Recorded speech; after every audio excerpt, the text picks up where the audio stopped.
Hello बच्चों, कैसे हैं आप लोग। तो बच्चों आज हम आपके लिए फिर से लेकर के आए हैं आईयूपीएसी नामकरण का नया लेक्चर।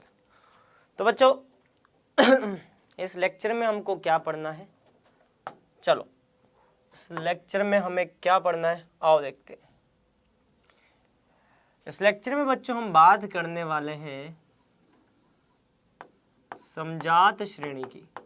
पढ़ा होगा, सुना होगा, समझा होगा, ठीक है। और दूसरा इसमें हम बात करने वाले बेटा कार्बनिक यौगिक, कार्बनिक यौगिकों का वर्गीकरण, ठीक है। इन दो की हम बात करने वाले हैं। और अगर समय बचा, वैसे समय नहीं बचेगा हमारे पास, इसमें समय पूरा हो सकता है, तो हम डिग्री ऑफ अनसैचुरेशन को भी पढ़ने वाले हैं, ठीक है। हिंदी में इसको बोलते हैं बेटा असंतृप्तता की कोटि, ठीक है। अगर समय बचता है तो हम ये पढ़ेंगे, ठीक है। चलो अब सबसे पहले हमको बात करनी है समजात श्रेणी से, लेकिन उससे भी पहले बेटा होमवर्क। चलो होमवर्क करके लाओ। ये होमवर्क बहुत छोटा मोटा है बेटा, बहुत ही आसान, ज़्यादा समय नहीं लगता इसमें। देखो 1 डिग्री 2 डिग्री 3 डिग्री एमीन कौन कौन से हैं, इनमें से वो पहचानना, ठीक है। देखो नाइट्रोजन बेटा कितने कार्बन से जुड़ा हुआ है, 1 और 2, 2 कार्बन से जुड़ा हुआ है, इसीलिए इसको क्या बोलते हैं बेटा 2 डिग्री एमीन। क्या बोलते हैं 2 डिग्री एमीन, ठीक है। चलो इसका बता दो फटाफट, सभी बच्चे इसका बता दे। इसका क्या है, नाइट्रोजन कितने कार्बन से जुड़ा हुआ है, नाइट्रोजन 1 और 2, 2 कार्बन से जुड़ा हुआ है, इसका डिग्री भी क्या हो जाएगा 2 डिग्री, ठीक है। चलो इसका बता दो बेटा, इसका बता दो नाइट्रोजन कितने कार्बन से जुड़ा हुआ है, 1 2 3, 3 कार्बन से जुड़ा हुआ है, ठीक है। 3 कार्बन से जुड़ा हुआ है तो इसका डिग्री क्या हो जाएगा बेटा 3 डिग्री, क्या हो जाएगा 3 डिग्री। चलो इसकी बात करते हैं, नाइट्रोजन कितने कार्बन से जुड़ा हुआ है, 1 2 और 3, कितना बेटा 3, मतलब कि क्या हो जाएगा 3 डिग्री हो जाएगा, ठीक है। चलो कर लिया होगा ये आपने, चलो नोट कर लो इसको, फटाफट नोट कर लो। आसान आसान है यार, बहुत चुटर पुटर, छोटी मोटी चीजें हैं, कुछ भी नहीं।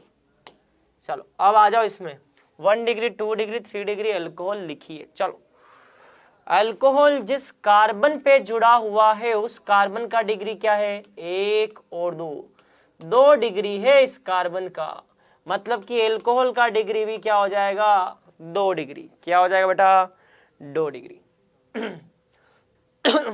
इसकी बात करते हैं, जिस कार्बन पे जुड़ा हुआ है उस कार्बन का डिग्री 1 2 3, 3 कार्बन से जुड़ा हुआ है, 3 डिग्री आ जाएगा बेटा, ये क्या 3 डिग्री, 3 डिग्री मतलब कि अल्कोहल भी क्या हो जाएगा 3 डिग्री, क्या हो जाएगा बेटा 3 डिग्री। चलो इसकी बात करते हैं, अल्कोहल जिस कार्बन पे जुड़ा हुआ उस कार्बन का डिग्री क्या है बेटा, ये कार्बन 1 कार्बन से जुड़ा हुआ 1 डिग्री, क्या है बेटा 1 डिग्री, इसका डिग्री क्या हो जाएगा 1 डिग्री हो जाएगा बेटा, क्या हो जाएगा बेटा 1 डिग्री। नोट कर लो, नोट कर लो, सब सही है, चलो बहुत अच्छी बात है, सब सही है। चलो अब बेटा हम क्या पढ़ेंगे, समजात श्रेणी। और आज का होमवर्क भी नोट कर लो, ठीक है।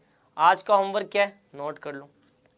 चलो ठीक है, मैं बता देता हूँ आपको आज का होमवर्क। आज का होमवर्क है ये, चलो ये आज का होमवर्क है, इसको नोट करो। चलो ये भी होमवर्क नोट करो, इसको नोट करो और इसको भी नोट करो, होमवर्क फटाफट फटाफट, जल्दी से जल्दी से जल्दी से, होमवर्क, ये भी होमवर्क, दोनों होमवर्क। ठीक है, चलो अब आते हैं बेटा कुछ पढ़ाई पे। चलो लिखो, आज का टॉपिक जो हमें पढ़ना है वो लिखो, समजात श्रेणी। अच्छा, ये पढ़ा है आपने बच्चों, 10वीं कक्षा में पढ़ा होगा ना, होमोलोगस सीरीज। 11वीं कक्षा में भी आपने पढ़ा होगा होमोलोगस सीरीज, पढ़ा है ना? पढ़ा है या नहीं पढ़ा, ये बता दो।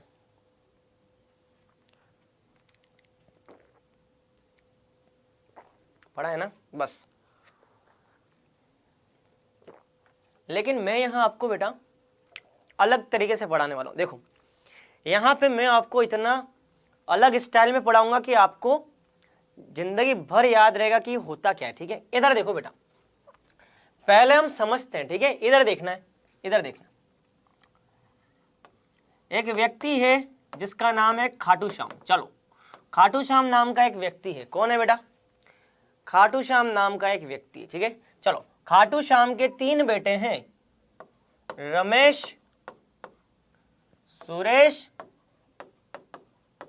और महेश। कितने बेटे हैं? 3 बेटे, रमेश, सुरेश और महेश। सबसे बड़ा बेटा कौन? रमेश। रमेश कौन है? सबसे बड़ा बेटा। मझला बेटा कौन? सुरेश। और सबसे छोटा बेटा कौन? मझला मतलब कि सबसे बीच वाला। सबसे छोटा कौन है बेटा? महेश।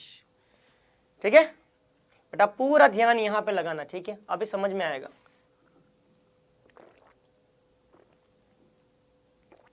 ठीक है,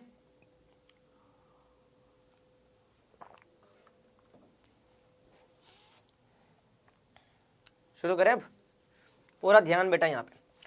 तो खाटू श्याम नाम का एक व्यक्ति है, उसके 3 बेटे हैं, रमेश, सुरेश, महेश। रमेश जो है वो सबसे बड़ा है, सुरेश जो है वो बीच वाला है, और महेश जो है वो बेटा सबसे छोटा है। इसी बात के अनुसार चलता है समजात श्रेणी। किसी एक समजात श्रेणी के सबसे ऊपर होती है समजात श्रेणी, और इस समजात श्रेणी के जो बेटे हैं वो आपस में क्या, ये तीनों आपस में क्या है बेटा? भाई भाई। क्या है बेटा? भाई भाई। ये तीनों आपस में क्या है बेटा? भाई भाई। समजात श्रेणी के भी जो बेटे होते हैं, उन बेटों में आपस में संबंध क्या होता है बेटा? भाई भाई का। उन्हें क्या बोलते हैं बेटा? समजात बोलते हैं। क्या बोलते हैं बेटा? समजात। समझना है बेटा ध्यान से। जैसे कि एल्केन के 3 बेटे, एक होता है मेथेन, एक कार्बन वाला, एक होता है एथेन, 2 कार्बन वाला, एक होता है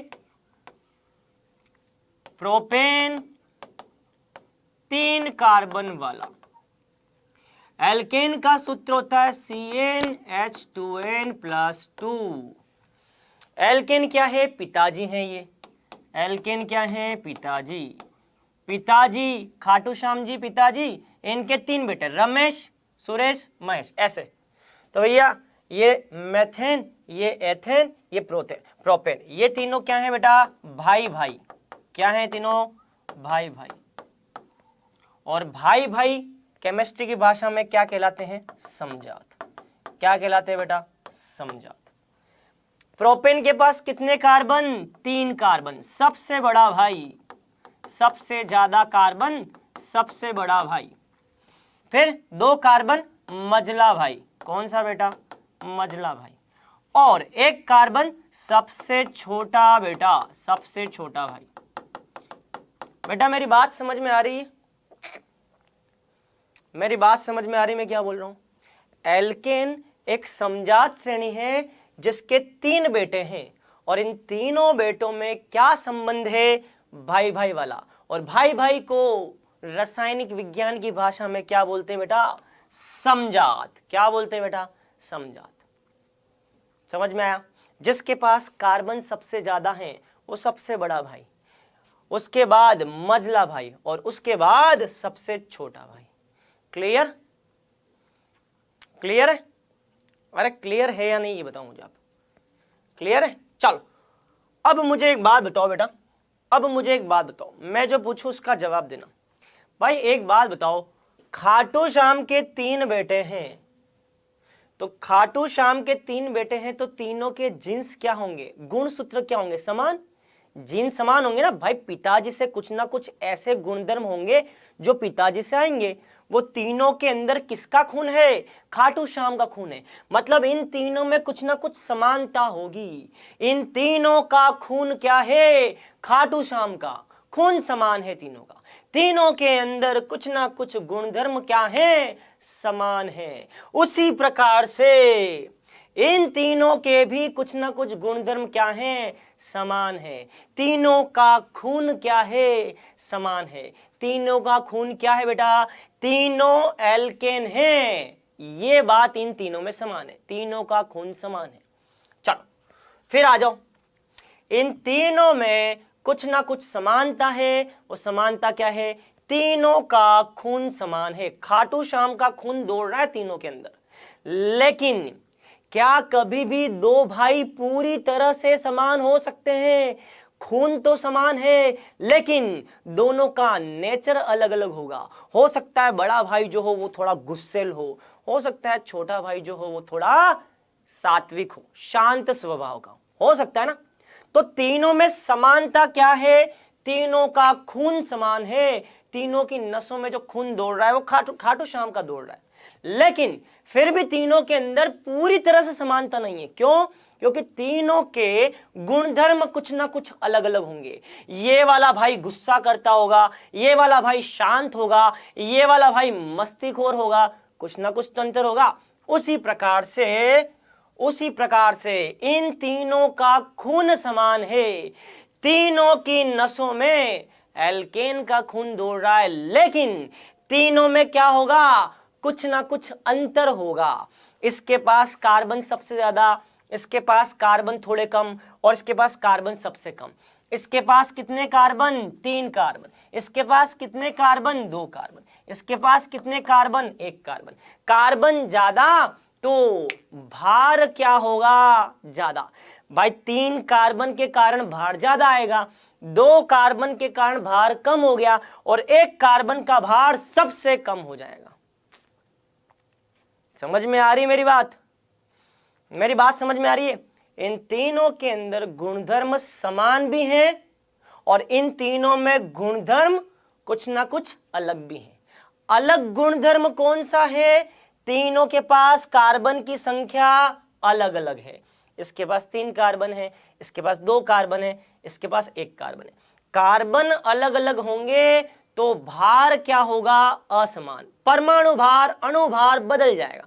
तीनों का अणुभार क्या होगा, अलग अलग। भौतिक गुणधर्म अलग अलग हैं, इसका अणुभार ज्यादा, इसका अणुभार कम, इसका अणुभार सबसे कम।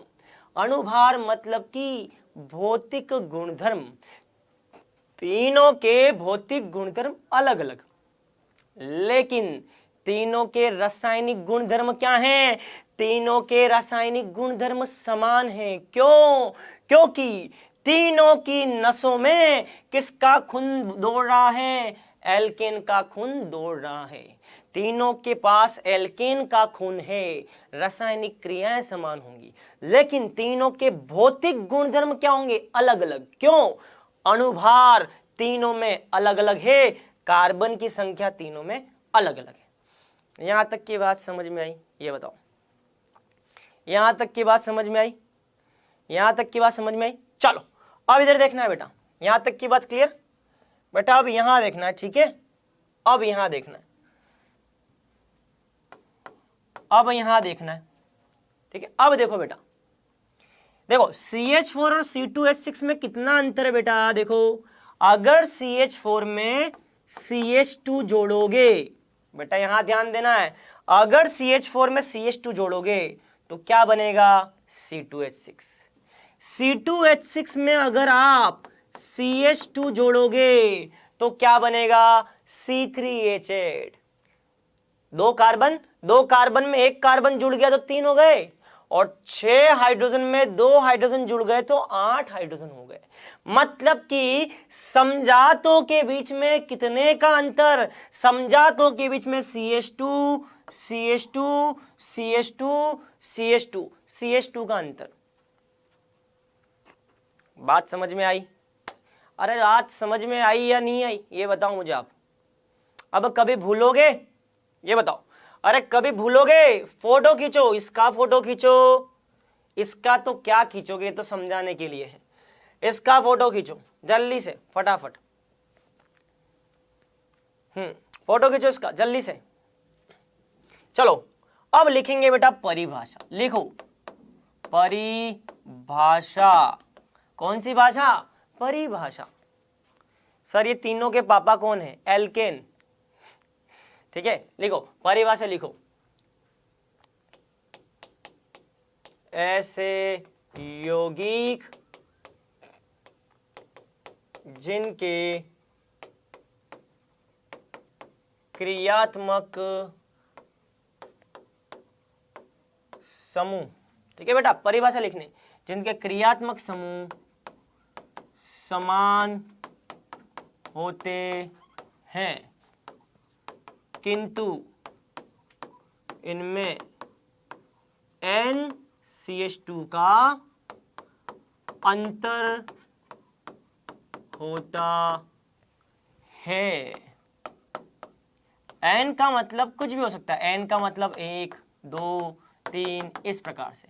1 CH2 का अंतर, 2 CH2 का अंतर, 3 CH2 का अंतर, कितने भी CH2 का अंतर हो सकता है। ठीक, जैसे कि उदाहरण, चलो उदाहरण की बात करते CH3OH, ठीक है, C2H5OH, C3H7OH। बच्चों जरा यहां पे गौर करो, OH OH OH तीनों में क्रियात्मक समूह क्या है बेटा? समान। क्रियात्मक समूह क्या? समान। तीनों की नसों में किसका खून दौड़ रहा है? अल्कोहल का, अल्कोहल का, अल्कोहल का। खून समान है। तीनों के पिताजी कौन है? अल्कोहल। भाई अल्कोहल के 3 बेटे, 1 कार्बन वाला बेटा, 2 कार्बन वाला बेटा, 3 कार्बन वाला बेटा। तो तीनों की नसों में खून किसका है? अल्कोहल का, समान, अल्कोहल का। तीनों के पिताजी कौन है? अल्कोहल। तीनों के पिताजी कौन है? अल्कोहल। लेकिन तीनों बच्चों के अंदर कुछ ना कुछ भिन्नता है। इसके पास 1 कार्बन, इसके पास 2 कार्बन, इसके पास 3 कार्बन। कार्बन की संख्या में भिन्नता है। सबसे बड़ा बेटा कौन सा? 3 कार्बन वाला। उससे छोटा बेटा कौन सा? 2 कार्बन। उससे छोटा बेटा कौन सा? 1 कार्बन। इनमें आपस में क्या संबंध है? समजात का। क्या संबंध है? समजात का। भाई भाई क्या है बेटा? भाई भाई। भाई भाई को केमिस्ट्री की भाषा में क्या बोलते हैं? समजात। केमिस्ट्री में जो भाई भाई हैं उनको क्या बोलते हैं? समजात। इनके बीच में कितना अंतर है बताओ? इनके बीच में CH2 का अंतर है। इनके बीच में कितना अंतर है? इनके बीच में CH2 का अंतर है। और पहले और तीसरे के बीच में कितना अंतर है? 2 CH2 का अंतर है। CH2 का अंतर, CH2 का अंतर। समजात समजात। खून दोनों का समान है, क्रियात्मक समूह समान है तीनों में, लेकिन कितने का अंतर है? CH2 का। CH2 CH2 ये होते हैं समजात। क्लियर? आगे बढ़े, चलो नोट कर लो। अच्छे से समझ में आया बेटा? अरे यहां तक की बात क्लियर? आगे बढ़े, चलो। अब बेटा इसके बाद हमको एक उदाहरण और देखना है। हाँ बिल्कुल बिल्कुल बिल्कुल। मुझे पूरा पता था कि आपको ये डाउट आएगा जरूर। CH3 को ऐसे लिखो, हाँ मैं जानता हूं आपको ये डाउट आएगा जरूर। CH3 को ऐसे लिखो चाहे CH3 को ऐसे लिखो, एक ही बात है। कान ऐसे पकड़ो, कान ऐसे पकड़ो, पकड़ा तो कान ही है, एक ही बात है। सर लेकिन ये तो दायां कान है और ये बायां कान है, लेकिन पकड़ा तो कान ही है ना। CH3 ऐसे लिखो, ऐसे लिखो, एक ही बात है। ठीक है, क्लियर? समझ में आया? आगे बढ़े, चलो एक उदाहरण और देखेंगे, आ जाओ एक उदाहरण और। चलो एक समजा श्रेणी और देखते हैं, एल्कीन। एल्कीन नाम की एक समजा श्रेणी का उदाहरण और लेते हैं। देखो एल्कीन का सूत्र क्या होता है बेटा? जनरल फॉर्मूला होता है एल्कीन का, सामान्य सूत्र होता है CnH2n।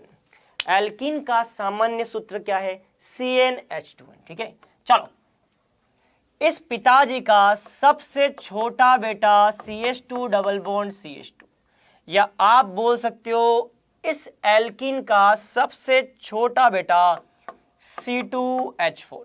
क्या बेटा? C2H4। इसका बीच वाला बेटा C3H6 और सबसे बड़ा बेटा C4H8। इनमें आपस में क्या संबंध है बेटा? भाई भाई का। ये क्या है? भाई भाई। और भाई भाई को रसायन विज्ञान की भाषा में क्या बोलते हैं बेटा? समजात। क्या बोलते हैं? समजात।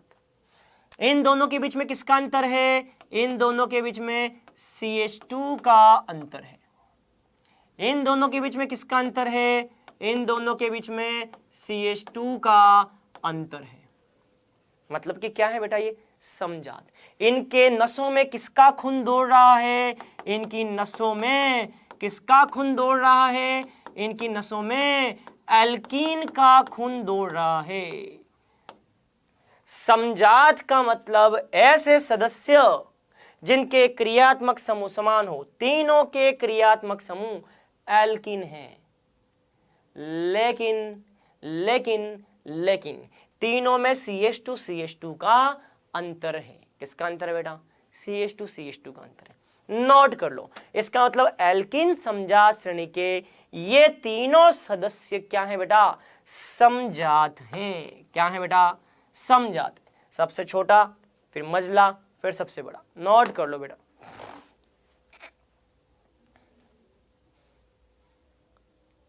चलो आगे बढ़ेंगे। अब आ जाओ बेटा अगले टॉपिक पर। अगला टॉपिक क्या है? चलो अगला टॉपिक है कार्बनिक यौगिकों का वर्गीकरण। कार्बनिक यौगिकों का वर्गीकरण। हेडिंग लिखें बच्चों, कार्बनिक यौगिकों का वर्गीकरण। लिखो, कार्बनिक यौगिक जो होते हैं बेटा वो दो प्रकार के होते हैं। देखो बच्चों, मैं आपको पहले भी बता चुका हूं, आप बिंदास होकर के पढ़ाई करो। बिंदास मतलब कि चिल, एकदम मस्त होकर के पढ़ाई करो। पूरा ध्यान आपका केवल यहां होना चाहिए कि सर क्या लिखवा रहे हैं। जितना मैं बताता हूं बस उतना पढ़ो और मस्त रहो। चद्दर ओढ़ करके सो जाओ।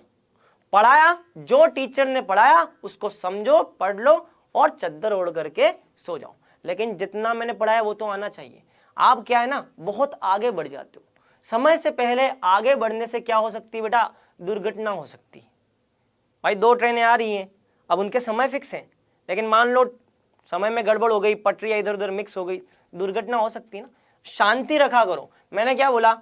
जिंदगी में जिसके बगल में शांति रहेगी, शांति को बिठाओ, सब कुछ अच्छा होगा। ठीक है, चलो कार्बनिक यौगिकों का वर्गीकरण। इसमें बेटा 2 चीजें हैं, एक एरोमेटिक यौगिक। क्या है बेटा? एक एरोमेटिक यौगिक और एक है एलिफेटिक यौगिक। क्या है बेटा? एलिफेटिक यौगिक। क्या है बेटा? एलिफेटिक यौगिक। ठीक है, ठीक है, चलो एरोमेटिक क्या और एलिफेटिक क्या। एक बात बेटा ध्यान रखें, मैं फिर बोल रहा हूं, मैं आपको अभी जितना बताऊं आप उतना ध्यान रखो। आपको उससे आगे बढ़ने की जरूरत बिल्कुल भी नहीं है।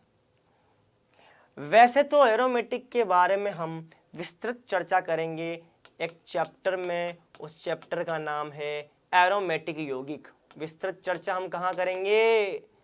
एरोमेटिक यौगिक में। तो एरोमेटिक इस शब्द की विस्तृत चर्चा हम कहाँ करेंगे? एरोमेटिक यौगिक में। लेकिन अभी कुछ समय के लिए याद रख लो, एरोमेटिक का मतलब है ऐसे यौगिक जो खुशबूदार होते हैं, एरोमा, अच्छी अच्छी बिनी बिनी खुशबू होती है जिसमें। एरोमा का मतलब होता है बेटा खुशबू। तो खुशबूदार यौगिक आपने देखा होगा ना, नेफ्थेलिन, नेफ्थेलिन की गोलियां कपड़ों के अंदर या ऐसे वो पड़ा आपने घरों के अंदर अपने मदर को और अपने दादी नानी को आपने देखो कपड़ों के अंदर वो नेफ्थेलिन की गोलियां रखते हैं ना, खुशबू आती है उनसे, बहुत बढ़िया बढ़िया, कपड़े खराब नहीं होते। मुझे तो बहुत बढ़िया खुशबू लगती है, वो कपड़े खराब नहीं होते। तो एरोमा, एरोमेटिक से एरोमा, तो नेफ्थेलिन जो है बेटा वो एरोमेटिक यौगिक है, बहुत बढ़िया खुशबू आती है, कपड़ों को खराब होने से बचाता है, कीड़े लगने से बचाता है, खुशबू आती। तो ऐसे जितने भी यौगिक हैं वो सारे क्या है बेटा, एरोमेटिक। अब एरोमेटिक होते क्या है, इसको विस्तृत में हम इस चैप्टर के अंदर पढ़ेंगे, लेकिन अभी कुछ समय के लिए बेटा, अभी कुछ समय के लिए इसके कुछ उदाहरण याद रख लो, इसके कुछ उदाहरण आप याद रख लो। सबसे पहला उदाहरण तो है बेटा इसका बेंजीन। क्या है बेटा, बेंजीन। बेंजीन को एरोमेटिक क्यों बोलते हैं, इसके बारे में आपको कहां बताऊंगा, एरोमेटिक यौगिक में। बेंजीन एरोमेटिक यौगिक है, इसको मैं आपको कहां पढ़ाऊंगा, एरोमेटिक यौगिक में। इसे एरोमेटिक यौगिक क्यों बोला गया, एरोमेटिक यौगिक चैप्टर के अंदर पढ़ेंगे। तो तब तक आप क्या करो, शांति को बगल में बिठाओ और पढ़ाई करो मस्ती से। समझ में आ गया, चलो। तो बेंजीन, बेंजीन का संरचना भी अभी ध्यान रख लो, ऐसी संरचना होती है बेटा इसकी, याद रख लो। अब इसमें सर ये बीच में चक्री क्या है, सब आएगा। क्या बोला मैंने, शांति को बगल में बिठाओ, चक्री क्या है, चक्री भी आएगी, चक्री क्या होती है सब पता चलेगा। चलो, नेफ्थेलिन, नेफ्थेलिन क्या होता है सर, बिल्कुल ये भी आएगा। नेफ्थेलिन जो है उसको भी हम बोलते हैं एरोमेटिक। इसमें क्या होता है, इसमें दो बेंजीन वलय जो होती हैं वो एक दूसरे से ऐसे चिपकी हुई होती हैं।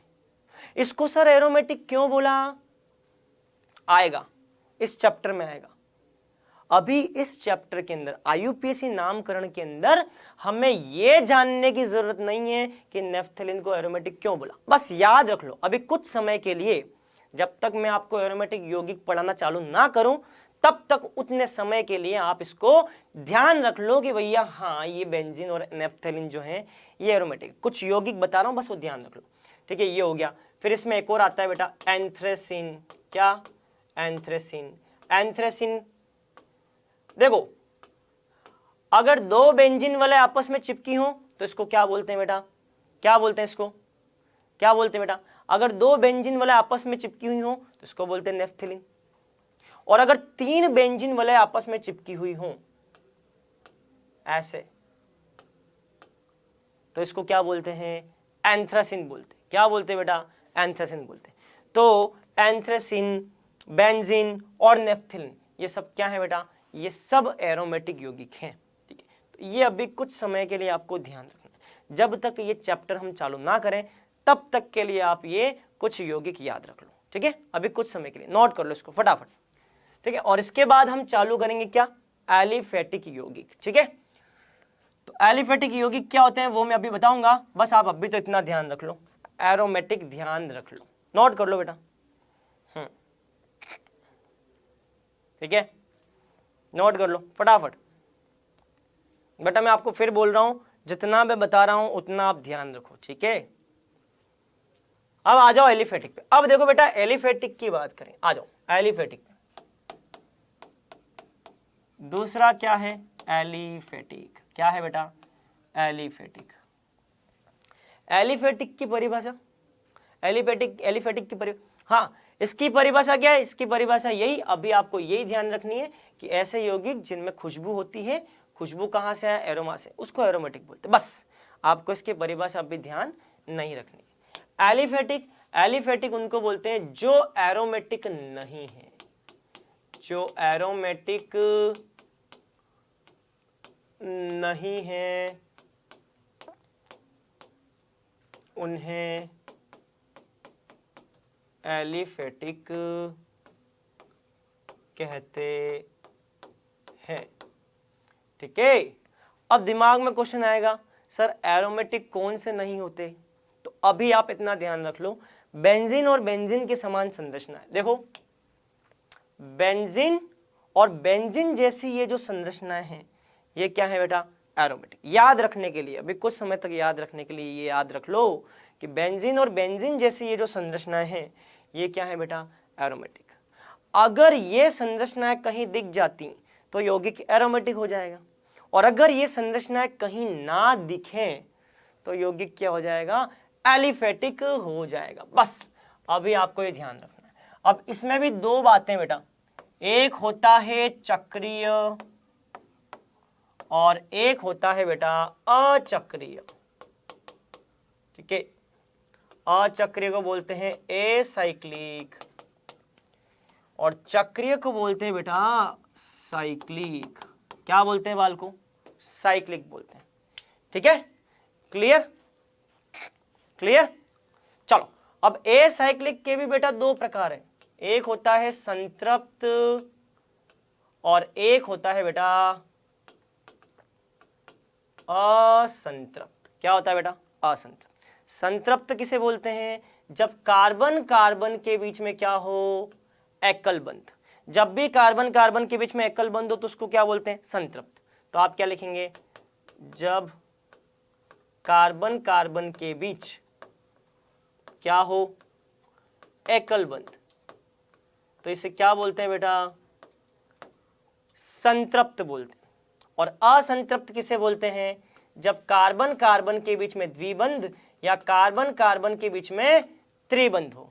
अगर कार्बन कार्बन के बीच में द्विबंध या त्रिबंध हो तो इसे क्या बोलते हैं, असंतृप्त। तो आप यहां लिख लो, जब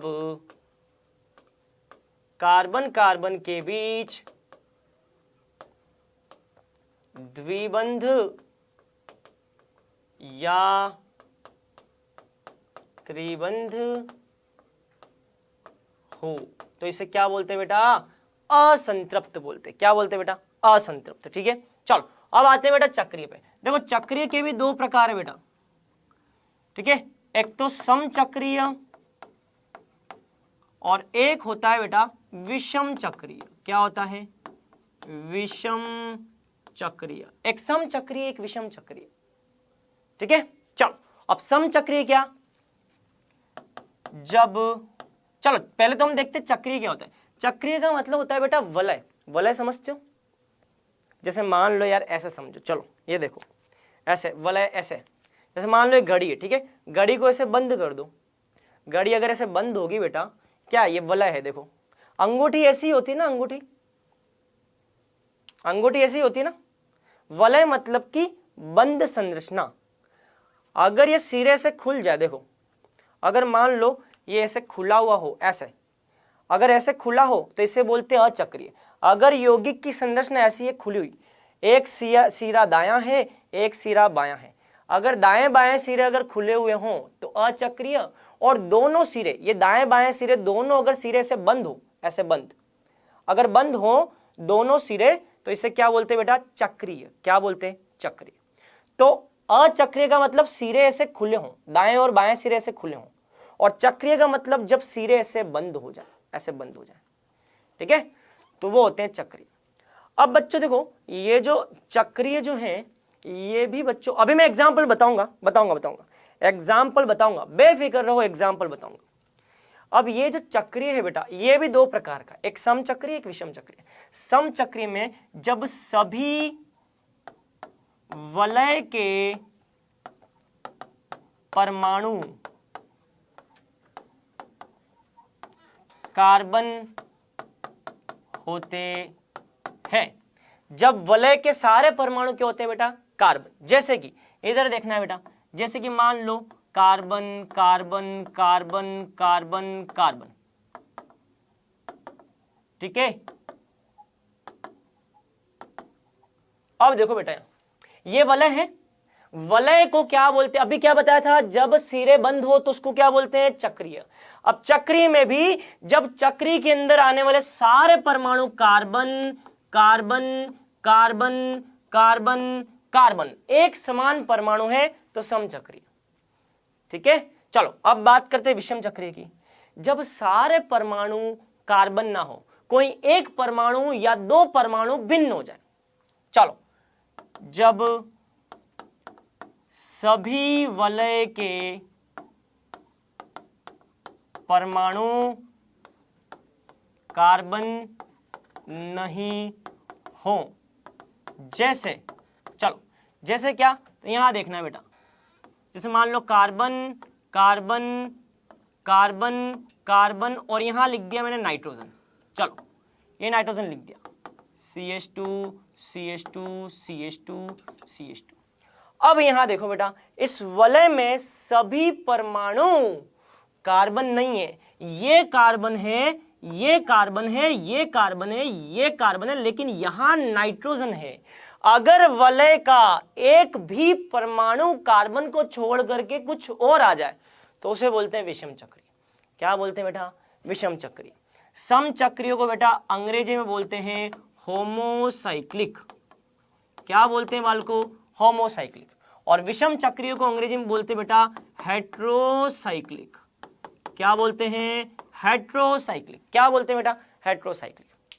बेटा बेफिक्र रहो, मैं सबके नाम बताऊंगा, समय आने पर नाम बताए जाएंगे, नाम के लिए परेशान मत हो आप। अभी तक आपको सब चीजें समझ में आई है ना, तो आगे भी समझ में आएंगी। आप बेफिक्र रहो, आप बस दिल लगा करके जो मैं पढ़ा रहा हूं उसको समझने का प्रयास करो। सर जो बोल रहे हैं उसका क्या मतलब है? मैंने बोला कि भाई जब सभी वलय के परमाणु कार्बन हो, तो आप इसको समझने का प्रयास करो। आप ये देखो कि सर ने ये लिखा है, इसका क्या मतलब है? इसका मतलब है कि वलय के सभी परमाणु क्या हैं? कार्बन है। वलय के सभी परमाणु कार्बन ना हो, 4 तो कार्बन है लेकिन 1 नाइट्रोजन, तो सारे के सारे परमाणु कार्बनियों एक भिन्न हो जाए, उसको बोलते हैं विषम चक्री बेटा। ठीक है, चलो अब हम बात करते हैं आगे की। ये हो गया, इसको नोट कर लो, फिर मैं आपको कुछ क्वेश्चंस देने वाला हूं, तो आप क्वेश्चंस के लिए तैयार हो या नहीं बता दो। क्वेश्चन करोगे? क्वेश्चन करोगे? चलो एक बार इसको नोट कर लो, अभी देखते हैं किसको कितना समझ में आया।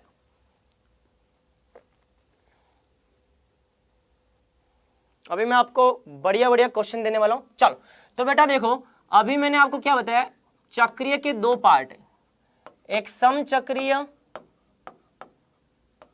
एक विषम चक्रीय। सर अब कुछ बच्चे ये भी बोल रहे हैं सर ये तो 11वीं कक्षा का सिलेबस है, तो भैया नीट के अंदर 11वीं 12वीं कक्षा का ही तो सिलेबस आता है, कोई बाहर से थोड़ी ना आएगा, आउट ऑफ सिलेबस थोड़ी ना आएगा। नीट के अंदर सिलेबस का ही आएगा, और नीट का सिलेबस क्या है? 11वीं 12वीं कक्षा का सिलेबस। 11वीं और 12वीं कक्षा का सिलेबस नीट का सिलेबस। अब कोई फर्स्ट ईयर का सिलेबस, सेकंड ईयर का या कॉलेज का सिलेबस थोड़ी ना आएगा भाई। जो 11वीं 12वीं का सिलेबस वही आएगा, कोई और कुछ और आसमान से थोड़ी ना टपक जाएगा। तो पढ़ना तो हमको वही है, लेकिन विस्तार में पढ़ना। ठीक है, अब समचक्री में बेटा 2 है, इसमें भी एक संतृप्त और एक होता है बेटा असंतृप्त। ठीक है, चलो अब देखो बेटा संतृप्त मतलब क्या, तो देखो चक्रीय, समचक्रीय, समचक्रीय मतलब कि carbon carbon carbon carbon carbon, ये देखो।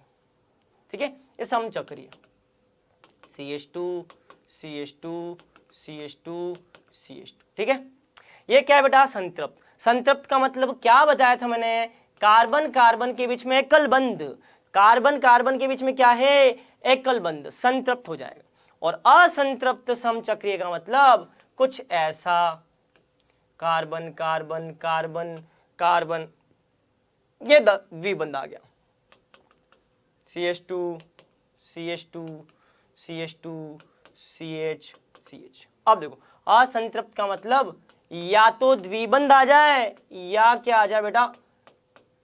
त्रिबंध आ जाए। द्विबंध आ गया। ठीक है, तो ये आ गया, द्विबंध आ गया।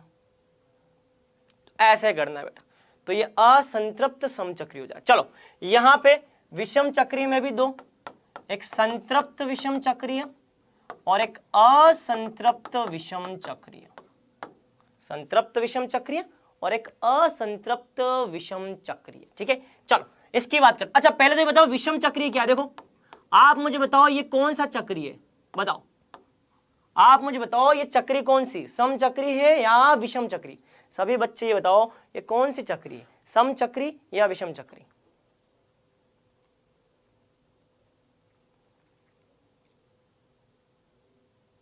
बताओ, विषम है भाई, सारे कार्बन हैं लेकिन एक नाइट्रोजन को छोड़ करके, विषम चक्रीय। अब देखो विषम चक्रीय में बताओ, कार्बन कार्बन के बीच में क्या है बेटा, कार्बन कार्बन के बीच में एकल बंध होगा तो इसको बोलेंगे संतृप्त। कार्बन कार्बन के बीच में क्या है बेटा, एकल बंध, मतलब कि संतृप्त विषम चक्रीय है।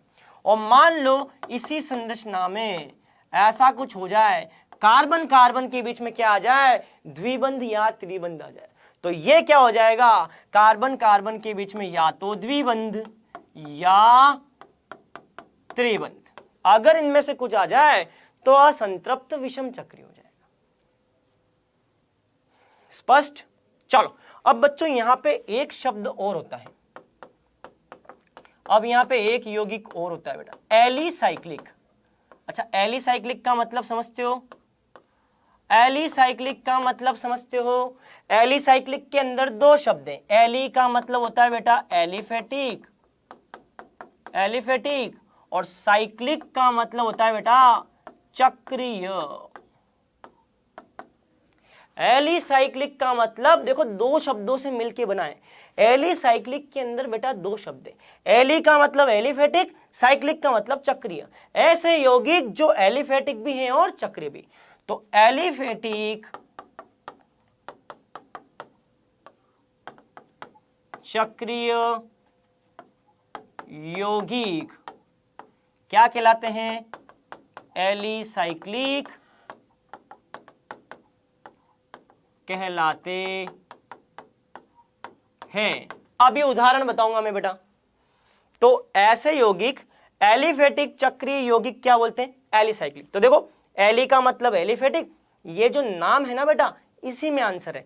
एली का मतलब एलिफेटिक, साइक्लिक का मतलब चक्रीय। तो एलिफेटिक चक्रीय यौगिक जो हैं उनको एलिसाइक्लिक बोलते हैं। क्लियर? नोट करो, अभी मैं आपको इसके उदाहरण बताऊंगा। उदाहरण, चलो इतना नोट कर लो, फिर अभी मैं आपको क्वेश्चंस भी करवाऊंगा। हाँ, इसमें से क्वेश्चन कैसे आएंगे, बिल्कुल बिल्कुल एक बार आप ये नोट कर लो पूरा, फिर मैं आपको बताऊंगा कि एग्जाम में क्वेश्चन कैसा आएगा। आपको होमवर्क में आज मैंने एक क्वेश्चन दिया है इसी वर्गीकरण पर आधारित, वो आप करेंगे तो आपको आइडिया लग जाएगा कैसे क्वेश्चन आएंगे। बाकी मैं अभी आपको करवा रहा हूं। चलो एलिसाइक्लिक का उदाहरण, चलो इधर देखना है बेटा, इधर देखना है, सभी बच्चे यहां देखें, इधर देखें, सभी बच्चे यहां देखें। अच्छा अब मुझे ये बताएं, यहां देखना है बेटा, मुझे बताएं क्या ये यौगिक चक्रीय है या अचक्रीय। चलो ये यौगिक चक्रीय है या अचक्रीय, ये बताओ, ये यौगिक चक्रीय है या अचक्रीय, जल्दी बता दो फटाफट। ये यौगिक चक्रीय है या अचक्रीय, चक्रीय, चलो अचक्रीय नहीं चक्रीय है, चलो ठीक है। दूसरा, ये यौगिक एरोमेटिक है या एलिफेटिक, फटाफट जल्दी से, जल्दी फटाफट, मैंने आपको बताया था ना, ये यौगिक एरोमेटिक है या एलिफेटिक, बताओ जल्दी। ये यौगिक एरोमेटिक है या एलिफेटिक,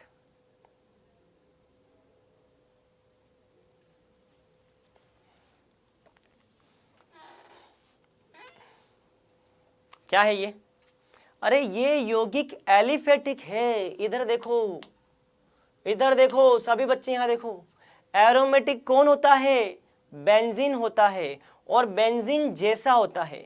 अगर बेंजीन वलय है तो एरोमेटिक है, और बेंजीन वलय जैसा है तब एरोमेटिक है। आप यहां देखो, क्या ये बेंजीन वलय है, मुझे बताओ, क्या ये बेंजीन वलय है, चलिए बताओ हाँ या ना, यस और नो। सभी बच्चे मुझे बताएं, क्या ये बेंजीन वलय है, ये बताओ। नहीं है। अगर ये बेंजीन वलय नहीं है और बेंजीन वलय जैसा भी नहीं है, ना तो नेफ्थेलिन है ना एंथ्रासिन है, तो क्या होगा, मतलब एरोमेटिक नहीं है। और जो एरोमेटिक नहीं है वो क्या होगा बेटा, एलिफेटिक। क्या होगा बेटा, एलिफेटिक। मतलब कि एलिफेटिक भी है ये, चक्रीय भी है ये। और अभी हमने परिभाषा क्या लिखी, एलिफेटिक चक्रीय यौगिक क्या कहलाते हैं, एलिसाइक्लिक। मतलब कि ये एलिफेटिक भी है चक्रीय भी है, इसे मैं क्या बोलूंगा बाल को, एलिसाइक्लिक। क्या बोलूंगा बच्चों, एलिसाइक्लिक। ये आंसर हो जाएगा बेटा। अब समझ में आया, अब समझ में आया बेटा। बेंजीन कब होता है, जब बीच में यहां पे ऐसे गोला बना होता है। अगर बीच में गोला होता, अगर बीच में यहां गोला होता तो हम इसको क्या बोलते, बेंजीन बोलते हैं। लेकिन बीच में गोला नहीं है, मतलब ये बेंजीन नहीं है। नोट कर लो, नोट कर लो फटाफट जल्दी से। चलो अब बेटा इसका स्क्रीनशॉट ले लो, इसका भी स्क्रीनशॉट ले लो फटाफट।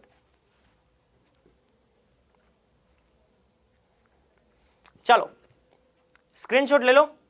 अब देखो, अब हम करेंगे बेटा क्वेश्चन। लिखो, क्वेश्चन लिखो। निम्न, अब क्वेश्चन एग्जाम में कैसा आता है, ठीक है बेटा। निम्न यौगिकों को एलिफेटिक, एरोमेटिक, निम्न यौगिकों को एलिफेटिक, एरोमेटिक, चक्रीय, अचक्रीय, संतृप्त, असंतृप्त, समचक्रीय, विषम चक्रीय में वर्गीकृत करो, वर्गीकृत करो। लिखो बेटा, ये क्वेश्चन लिखो, ठीक है। चलो सबसे पहला ये, फिर दूसरा ये, फिर तीसरा ये, फिर चौथा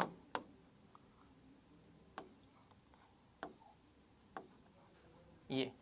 चलो इन यौगिकों को, चारों को एलिफेटिक, एरोमेटिक में से कौन सा है वो बताना है। चक्रीय, अचक्रीय में से कौन सा है, संतृप्त, असंतृप्त में से कौन सा है, समचक्रीय, विषम चक्रीय में से कौन सा है। करो, स्टार्ट करो बेटा। मैं आपको एक करके बताता हूं, ये फर्स्ट वाला करके बताता हूं। चलो उत्तर मैं आपको एक करके बता दूं, एक क्वेश्चन मैं आपको करके बताऊं। चलो इधर देखो, इधर देखो, इधर देखो। चलो मुझे ये बताओ, इधर देखना बेटा। सभी बच्चे मुझे ये बताएं कि ये वाला यौगिक एलिफेटिक और एरोमेटिक में से क्या है। सभी बच्चे मुझे ये बताएं कि ये वाला यौगिक जो है ये एलिफेटिक और एरोमेटिक, इन दोनों में से क्या है, बताओ। ये एलिफेटिक है या एरोमेटिक है, सभी बच्चे बताओ। हाँ बहुत बढ़िया, शाबाश शाबाश, एलिफेटिक, शाबाश। पहला आंसर तो ये कि ये एलिफेटिक है, वेरी गुड। चलो एलिफेटिक, बहुत बढ़िया। चलो अब मुझे बेटा ये बताओ, बहुत बढ़िया, अब मुझे बताओ चक्रीय है या अचक्रीय, बताओ। ये चक्रीय है या अचक्रीय, सभी बच्चे मुझे लाइव चैट में आंसर लिख करके बताएं, ये चक्रीय है या अचक्रीय। बहुत बढ़िया, चक्रीय, शाबाश शाबाश, वेरी गुड, चक्रीय, बहुत बढ़िया। चलो तीसरा, चक्रीय को अंग्रेजी में बेटा बोलते हैं साइक्लिक, ठीक है।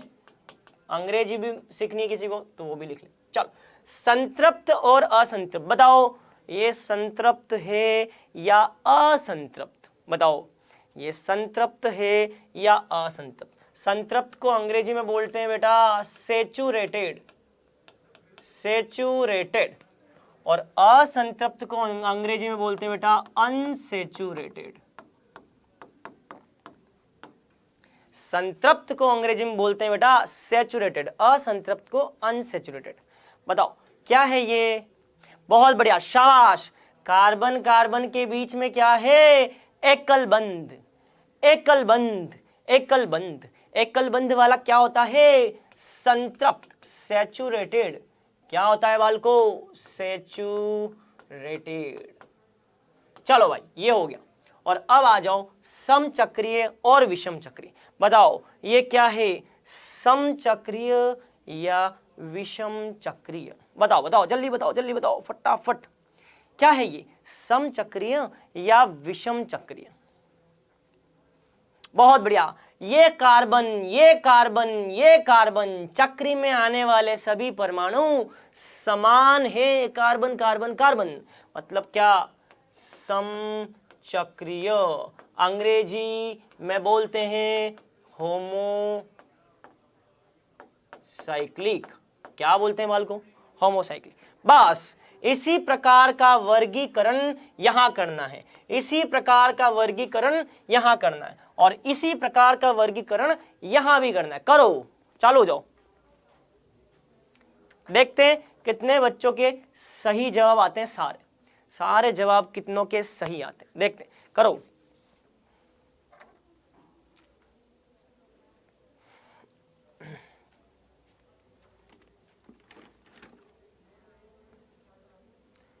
सही करके बताएं।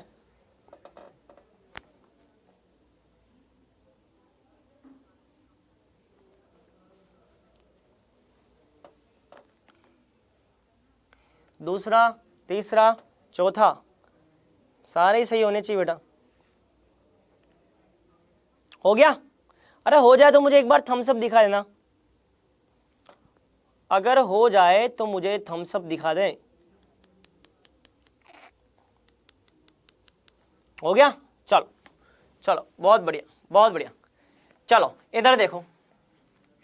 अच्छा, ये क्या है ये बताओ? ये एलिफेटिक है या एरोमेटिक है? ये बेंजीन जैसा नहीं है ना? मैंने आपको क्या बोला? बेंजीन या बेंजीन जैसा नहीं है, मतलब एलिफेटिक। क्या है? एलिफेटिक है ये, एलिफेटिक है। चक्रीय अचक्रीय, अरे क्या ये वलय दिखाई दे रही है? वलय नहीं है, अचक्रीय है ये, अचक्रीय। संतृप्त असंतृप्त, असंतृप्त का मतलब क्या? कार्बन कार्बन के बीच में द्विबंध या त्रिबंध, कार्बन कार्बन के बीच में द्विबंध या कार्बन कार्बन के बीच में त्रिबंध, द्विबंध या त्रिबंध? द्विबंध, असंतृप्त। बहुत बढ़िया, बहुत बढ़िया, असंतृप्त। चलो तीसरे पे आ जाओ। समचक्री विषम चक्री की बात नहीं करें, क्यों? जब चक्रीय ही नहीं है तो समचक्रीय विषम चक्रीय कहां से आएगा भाई? जब समचक्रीय विषम चक्रीय की बात करो, चक्रीय होगी तब समचक्रीय और तब विषम चक्रीय की बात करोगे। चक्रीय है ही नहीं तो समचक्रीय विषम चक्रीय नहीं लिखना है। अब आ जाओ तीसरे में, इसकी बात करेंगे। ये क्या है? क्या ये बेंजीन दिख रहा है? बेंजीन के लिए बीच में क्या होना चाहिए? गोला नहीं है। अरे गोला नहीं है बीच में, यहाँ पे बीच में गोला नहीं है। बेंजीन और बेंजीन जैसा नहीं है, मतलब कि क्या है? मतलब कि ये एरोमेटिक तो नहीं है। क्या है? Aliphatic, aliphatic. ठीक है, चलो एलिफेटिक के बाद चक्रीय अचक्रीय। भाई चक्रीय, वलय दिख रही है, वलय, वलय मतलब क्या हो जाएगा? चक्रीय। संतृप्त असंतृप्त, द्विबंध, हाँ भाई द्विबंध दिख गया, असंतृप्त, असंतृप्त द्विबंध है। और समचक्रीय विषम चक्रीय, भाई ये कार्बन ये कार्बन ये कार्बन ये कार्बन ये कार्बन ये कार्बन, वलय में सारे परमाणु कार्बन, मतलब कि क्या है? समचक्रीय। क्या है? समचक्रीय है। ठीक है, चलो अब आ जाते हैं यहां पे। ठीक है, चलो अब आ जाते हैं यहां पे। पहली बात तो क्या ये एरोमेटिक है? एरोमेटिक नहीं है, बेंजीन जैसा नहीं है, बेंजीन जैसा नहीं है। क्या है? एलिफेटिक। एलिफेटिक के बाद चक्रीय अचक्रीय, अचक्रीय हो जाएगा ये। चलो चक्रीय हो गया। संतृप्त असंतृप्त, कार्बन कार्बन के बीच में एकल बंध, एकल बंध मतलब कि संतृप्त। और समचक्रीय विषम चक्रीय, विषम चक्रीय क्यों? विषम चक्रीय क्यों? Carbon carbon carbon carbon carbon, इसके अलावा यहां पे ऑक्सीजन भी है। क्या है? विषम, विषम चक्रीय। चलो क्लियर, सारे सही होने चाहिए, नोट कर लो।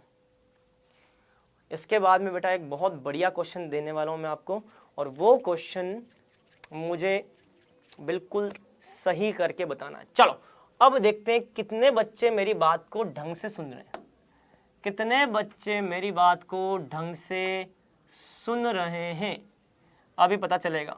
चलो एक बढ़िया क्वेश्चन लिखना बेटा।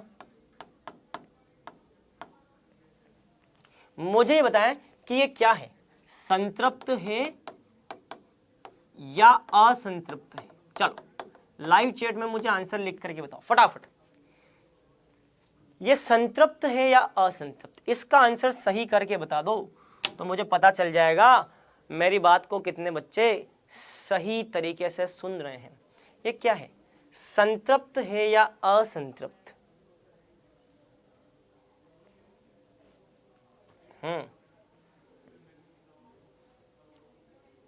सही आंसर देना है।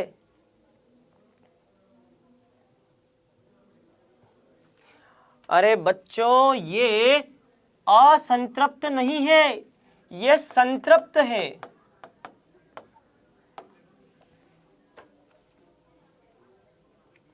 संतृप्त है ये। कोई मुझे बताएगा ये संतृप्त कैसे? सर यहां तो द्विबंध है, सर यहां तो द्विबंध है। द्विबंध असंतृप्त होना चाहिए। सर यहां तो द्विबंध है, सर ये देखो ये देखो, अरे सर ये देखो ये द्विबंध, ये होना चाहिए, ये क्यों? कौन बताएगा? कौन बताएगा? हाँ बहुत बढ़िया बहुत बढ़िया बेटा, मैंने आपको क्या बताया था, संतृप्त का मतलब कार्बन कार्बन के बीच में एकल बंध। गधो, असंतृप्त का मतलब कार्बन कार्बन के बीच में द्विबंध या कार्बन कार्बन के बीच में त्रिबंध। क्या है ये? क्या है ये? कार्बन नाइट्रोजन के बीच में द्विबंध है, असंतृप्त नहीं है। कार्बन नाइट्रोजन के बीच में द्विबंध, असंतृप्त नहीं। केवल भैया कार्बन कार्बन के बीच में ही देखना है। मेरी बात समझ में आ रही है? केवल कार्बन कार्बन के बीच में ही देखना है। अब क्लियर? अरे अब क्लियर? क्लियर मतलब कि क्या होगा, संतृप्त। क्या होगा बेटा ये? संतृप्त। कार्बन कार्बन के बीच में क्या है, एकल बंध। देखो यहां पे देखो, कार्बन कार्बन के बीच में एकल, कार्बन कार्बन के बीच में एकल, कार्बन कार्बन के बीच में एकल, कार्बन कार्बन के बीच में एकल, कार्बन नाइट्रोजन के बीच में एकल, लेकिन कार्बन कार्बन के बीच में एकल, कार्बन कार्बन के बीच में एकल एकल एकल एकल, संतृप्त। क्लियर? अब ठीक है, कॉन्सेप्ट क्लियर हुआ? कॉन्सेप्ट क्लियर हुआ या नहीं? Concept clear? चलो आगे बढ़े। चलो ठीक है, अब बेटा आगे की बात करते हैं। चलो अब आगे की बात करते हैं। अब लिखो बेटा, अब लिखो अगला टॉपिक, असंतृप्तता की कोटि। अच्छा ये बताओ, ये टॉपिक कितने बच्चों ने पढ़ रखा है? असंतृप्तता की कोटि, डिग्री ऑफ अनसैचुरेशन। इसको शॉर्ट में बच्चों बोलते हैं DU। ये टॉपिक किसने पढ़ रखा है ये बताओ बेटा। अच्छा इसका एक और नाम होता है बेटा अंग्रेजी में हाइड्रोजन डेफिशिएंसी इंडेक्स। क्या बोलते हैं बेटा इसको? हाइड्रोजन डेफिशिएंसी इंडेक्स, HD और इंडेक्स का I, HDI। ठीक है, कोई बात नहीं कोई बात नहीं कोई बात नहीं, ये तो बहुत अच्छी बात है। अगर पढ़े हो तो अच्छी बात है, नहीं पढ़े हो तो बहुत अच्छी बात है, क्योंकि मैं आपको पढ़ाऊंगा। काहे लोड लेते हो यार, काहे लोड लेते हो, मस्त रहा करो। चलो HDI, ठीक है। चलो ये हो गया degree of unsaturation, hydrogen deficiency index, HDI। ठीक है। अच्छा ये होता क्या है? ठीक है देखो, द्विबंध, त्रिबंध या वलय की उपस्थिति को असंतृप्तता की कोटि कहते हैं। ठीक है, यहां देखना है बेटा, द्विबंध, त्रिबंध या वलय की उपस्थिति को असंतृप्तता की कोटि कहते हैं। कोई बात नहीं, अरे नहीं पढ़े हो कोई बात नहीं, हम पढ़ा देंगे। इधर देखो इधर देखना है बेटा। ठीक है, चलो सभी बच्चे यहां ध्यान देंगे। CH2 CH2 CH3, सभी बच्चे यहां ध्यान दें प्लीज, सभी से रिक्वेस्ट है यहां ध्यान दें, क्योंकि नया टॉपिक है तो अच्छा होगा कि आप पूरा ध्यान से सुने बेटा। ठीक है, और ये बहुत ज्यादा महत्वपूर्ण टॉपिक है। अगर ये टॉपिक समझ में नहीं आया तो चेतावनी दे रहा हूं, आपको समावयवता समझ में नहीं आएगा। अगर आप इस टॉपिक को समझना चाहते हो, आइसोमर, इसको क्या बोलते हैं बेटा, आइसोमेरिज्म, तो आप वार्निंग समझो, अगर ये टॉपिक नहीं समझा तो ये कभी समझ नहीं आएगा, कभी नहीं आएगा समझ में। तो हम इस टॉपिक को क्यों पढ़ रहे हैं, अब मेरे ख्याल से समझ में आ गया होगा। इस टॉपिक को हम क्यों पढ़ रहे हैं, इस टॉपिक को समझने के लिए। जब समावयवता पढ़ेंगे ना तो समावयवता हमको तभी समझ में आएगी जब हमको डिग्री ऑफ अनसैचुरेशन समझ में आएगा। मतलब कि हमारा उद्देश्य हमें क्लियर हो गया, हमें ये काम क्यों करना है इसको समझने के लिए। क्लियर? आप बार बार पूछते हो सर हम ये क्यों पढ़ रहे हैं, क्यों पढ़ रहे हैं, हमें जरूरत कहां है, इसको समझने के लिए। ये समझ में नहीं आएगा, इसको नहीं समझा। मान लो मैंने आपको बोला C8H16, इस सूत्र के कितने समावयवी बन सकते हैं। होता है ना, कई बार 6 समावयवी आते हैं, कई बार 10 आते हैं, कई बार 15 आते हैं। कहां से आते हैं वो, ये टॉपिक समझ में आएगा तो इसके कुल समावयवी बना पाओगे। अगर ये समझ में नहीं आया तो इसके 8, 10, 5 तो छोड़ो, एक भी नहीं बना पाओगे इसके। तो समावयवी, समावयवता समझने के लिए इसको समझना जरूरी है। ठीक है, चलो अब बेटा पूरा ध्यान यहां लगाना है। आप लोग की अब क्लास तो नहीं है ना, हाँ क्लास तो नहीं है ना इसके बाद में, बस मुझे एक बार बस लाइव चैट में थम्स अप दे दो सर क्लास नहीं है। ठीक है, चलो ठीक है, इधर देखना है बेटा, पूरा ध्यान यहां पे। ठीक है, बहुत ज्यादा इंपॉर्टेंट पार्ट है, देखो इधर देखना है। ठीक है, इधर देखना है, इधर देखना है। पहले और दूसरे कार्बन, ठीक है, पहले कार्बन और दूसरे कार्बन, इनसे मान लो इससे मैं एक हाइड्रोजन हटा दूं, इससे मैंने एक हाइड्रोजन हटा दिया, एक हाइड्रोजन यहां से, एक हाइड्रोजन यहां से। कितने हाइड्रोजन हटाए बेटा मैंने, 2 हाइड्रोजन। कितने हाइड्रोजन हटाए, 2 हाइड्रोजन। जब भी इनसे 2 हाइड्रोजन हटाओगे तो इनके बीच में क्या आता है बेटा, द्विबंध। क्या आता है बेटा, प्लीज अब यहां सुनना है। अगर क्लास है तो कोई बात नहीं, थोड़ा सा पढ़ा करके मैं आपको छोड़ दूंगा। सभी बच्चे यहां देखें, अगर क्लास है भी तो 5 मिनट में पढ़ा करके आपको छोड़ दूंगा। ठीक है, इधर देखना है, इधर देखना है। यदि मान लो यहां से एक हाइड्रोजन हटा दिया तो 2 बच जाएगा। अगर यहां से एक और हाइड्रोजन हटा दिया तो 1 बच जाएगा। 2 हाइड्रोजन हटाओगे तो यहां पे क्या आ जाएगा, पाई बंद आ जाएगा। जब भी 2 हाइड्रोजन हटे, यहां से 2 हाइड्रोजन हटाए तो पाई बंद आ गया। अब देखो बेटा यहां पे कितना द्विबंध है, सभी बच्चे मुझे बताएं यहां पे कितना द्विबंध है, एक द्विबंध है ना। जब भी द्विबंध आएगा या त्रिबंध आएगा या वलय आएगी तो उसे क्या बोलते हैं, असंतृप्तता की कोटि। यहां पे एक द्विबंध है, कितना बेटा, यहां पे कितना द्विबंध है, यहां पे द्विबंध 1 है। यदि यहां पर द्विबंध 1 है तो यहां पे असंतृप्तता की कोटि du कितना हो जाएगा, du हो जाएगा 1। कितना हो जाएगा बेटा, 1। एक द्विबंध का मतलब एक du, फिक्स है, कंफर्म है।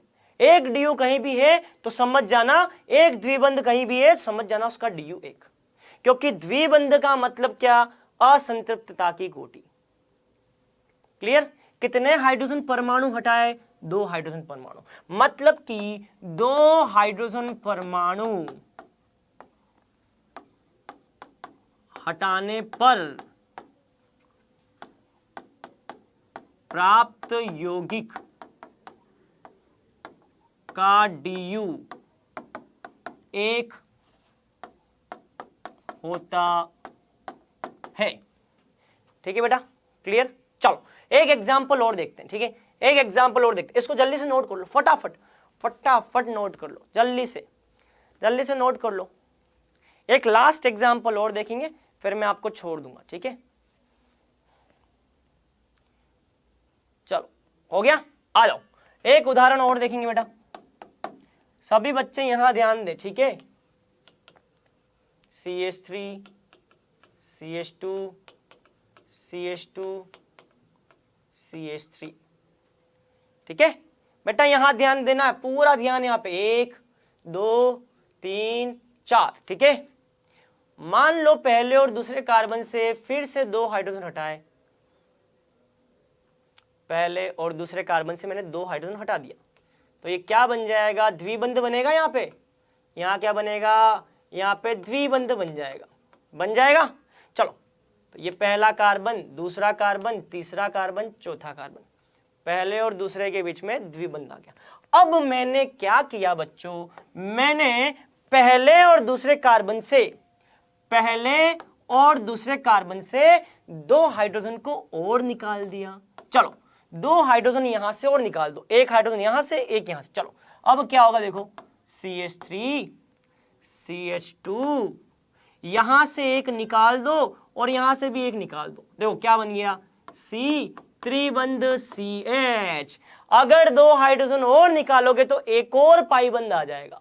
क्या बन गया? ये त्रिबंध बन गया। क्या बन गया बेटा? त्रिबंध। मतलब कि यहां से त्रिबंध उत्पन्न करने के लिए 2 + 2 4 हाइड्रोजन हटाए। कितने? 4 हाइड्रोजन हटाने पर क्या प्राप्त होगा? त्रिबंध प्राप्त होगा। चलो, मैंने आपसे क्या बात बोली थी? यदि 2 हाइड्रोजन हटाने पर 1 DU होता है तो 4 हाइड्रोजन हटाने पर कितना DU? जल्दी से मुझे लाइव चैट में लिख करके बता दो। यदि 2 हाइड्रोजन हटाने पर 1 DU तो 4 हाइड्रोजन हटाने पर कितना DU? मेरे ख्याल से आंसर बहुत सामान्य है, 2 DU। मतलब कि 4 हाइड्रोजन हटाए तो त्रिबंध बना, और इसका DU कितना हो जाएगा बेटा? इसका DU 2 हो जाएगा। इसका मतलब द्विबंध का DU कितना होता है? द्विबंध उत्पन्न करने के लिए 2 हाइड्रोजन हटाया, द्विबंध का DU होता है 1, और त्रिबंध उत्पन्न करने के लिए कितने हाइड्रोजन? 2 + 2 4। त्रिबंध का DU होता है बेटा 2। ये हो जाएगा निष्कर्ष। बात समझ में आई? त्रिबंध उत्पन्न करने के लिए कितने हाइड्रोजन हटाए? 4। देखो 2 हाइड्रोजन हटाए तो द्विबंध आ गया। अगर 2 हाइड्रोजन हटाए तो 2 हाइड्रोजन का मतलब होता है 1 DU। तो 2 हाइड्रोजन हटाने पर 1 DU कब आएगा? द्विबंध। और 2 + 2 4 हटा दी तो त्रिबंध आ गया। त्रिबंध के लिए 4 हाइड्रोजन मतलब कि 2 DU। तो त्रिबंध के लिए 2 DU, द्विबंध के लिए 1 DU। DU का फुल फॉर्म बेटा, DU का फुल फॉर्म है ये। ढंग से पढ़ा करो तो पूछने की जरूरत नहीं पड़ेगी। Degree of unsaturation. DU का फुल फॉर्म क्या है? Degree of unsaturation.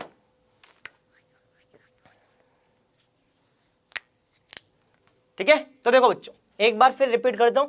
इस यौगिक के पहले और दूसरे कार्बन, इस यौगिक के पहले दूसरे कार्बन से 1 और 1 2 हाइड्रोजन हटा दी, क्या आ गया? द्विबंध। द्विबंध प्राप्त करने के लिए कितने हाइड्रोजन हटाए बेटा? 2। जब भी 2 हाइड्रोजन हटेंगे तो 1 DU, मतलब कि द्विबंध का DU कितना हो गया? 1। तो द्विबंध का DU 1। चलो 2 हाइड्रोजन और 2 हाइड्रोजन और हटा दिए तो क्या आ गया? त्रिबंध। जब भी 2 हाइड्रोजन हटा तो 1 DU, इसका मतलब 4 हटेंगे, 2 से 1 तो 4 से 2, मतलब कि त्रिबंध का DU कितना हो जाएगा? 2 हो जाएगा। ठीक है, हाँ बिल्कुल ऐसे कह सकते हैं कि पाई बॉन्ड बराबर DU। हाँ, एक पाई बॉन्ड है तो एक ड्यू, बोल सकते हो। सर एक साथ हाइड्रोजन को नहीं हटा सकते, बिल्कुल हटा सकते हो, एक साथ हाइड्रोजन को हटा सकते हो सकता है कोई बच्चा ऐसा भी कर सकता है, बिल्कुल आप ऐसा भी कर सकते हो। इधर देखो, आप ऐसा भी कर सकते हो, पहले कार्बन और दूसरे कार्बन से, देखो ऐसा भी कर सकते हो, पहले और दूसरे कार्बन से 2 हाइड्रोजन यहां से हटा दो, 2 टोटल 4 हाइड्रोजन हटा दो सीधा, तो क्या बन जाएगा, तो ये बन जाएगा CH3 CH2 C triple bond CH, क्या बन गया, त्रिबंध। और त्रिबंध कब प्राप्त होता है, 4 हाइड्रोजन हटाने पे, और जब भी 4 हाइड्रोजन हटाओगे तो कितना ड्यू, 2, इसका मतलब इसका ड्यू कितना आ जाएगा, 2 ड्यू आ जाए। ऐसा भी कर सकते हो, ऐसा भी कर सकते हो, समझ में आ रहा है बेटा। कोई ऐसे सीधा भी कर सकता है, किसी का दिमाग बहुत अच्छा चल रहा है तो ये भी बात, यार ये करो, ऐसे जाओ, बात तो एक ही, यहां भी 4 हाइड्रोजन गायब हो रहे हैं, वहां भी 4 हाइड्रोजन गायब हो रहे हैं, ठीक है सर। अगर इससे ज्यादा हटेगा तो और ज्यादा ड्यू। चलो एक और करके देखते, इधर देखो इधर CH3 CH2 CH2 CH3, ठीक है। चलो इधर देखना है बेटा, इधर देखना, ये पहला कार्बन, दूसरा, तीसरा, चौथा। चलो पहले और दूसरे कार्बन से मैंने 4 हाइड्रोजन हटा दिए, तो क्या आ जाएगा, देखो CH3 CH2 C triple bond CH, पहला, दूसरा, तीसरा, चौथा। अब मैंने क्या किया, मैंने इस वाले यौगिक से तीसरे और चौथे कार्बन से 1 और 2 हाइड्रोजन और हटा दिए, तो ये क्या बन गया, CH2, यहां से 1 हाइड्रोजन हटाया, यहां से हटाया, पाई बंद आ गया, तो यहां आ गया पाई बंद। अब देखो 4 हाइड्रोजन यहां हटाए, 2 हाइड्रोजन यहां हटाए, 4 + 2 कितने, 6 हाइड्रोजन हटा दिए, 6 हाइड्रोजन हटाए, 2 हाइड्रोजन हटाए तो कितना ड्यू, 1 ड्यू, तो 6 हाइड्रोजन हटाऊंगा तो कितना ड्यू, 3 ड्यू। अरे बताओ 2 हाइड्रोजन का मतलब 1 ड्यू, तो 6 हाइड्रोजन मतलब क्या, 3 ड्यू, मतलब किसका ड्यू कितना आ जाएगा, 3 ड्यू आ जाएगा। यहां तक की बात समझ में आई, जल्दी से बता दो यहां तक की बात क्लियर, अरे यहां तक की बात क्लियर, यहां पे 4 हाइड्रोजन निकले और यहां पे 2 और निकल गए, 4 + 2 क्या हो गए, 6, 2 हाइड्रोजन हटे तो 1 ड्यू, लेकिन 6 हाइड्रोजन हटे तो 3, तो 2 से 1 तो 6 से 3, 2 रुपए में 1 पेंसिल तो 6 रुपए में 3 पेंसिल, 2 रुपए में 1 पेंसिल, 6 रुपए में 3 पेंसिल, तो 3 पेंसिल आ गए, 3 ड्यू आ गया। क्लियर, आज के लिए इतना ही काफी। यही टॉपिक बेटा मैं कल की क्लास में फिर पढ़ाऊंगा, कल फिर बताऊंगा, ठीक है। कल की क्लास में हम इसको, मतलब परसों सोमवार को, मंडे को इसको हम आगे बढ़ाएंगे, मंडे को, ठीक है। काफी, चलो क्लियर, चलो बेटा आज के लिए इतना ही, बाकी बातें मंडे की क्लास। Bye, take care.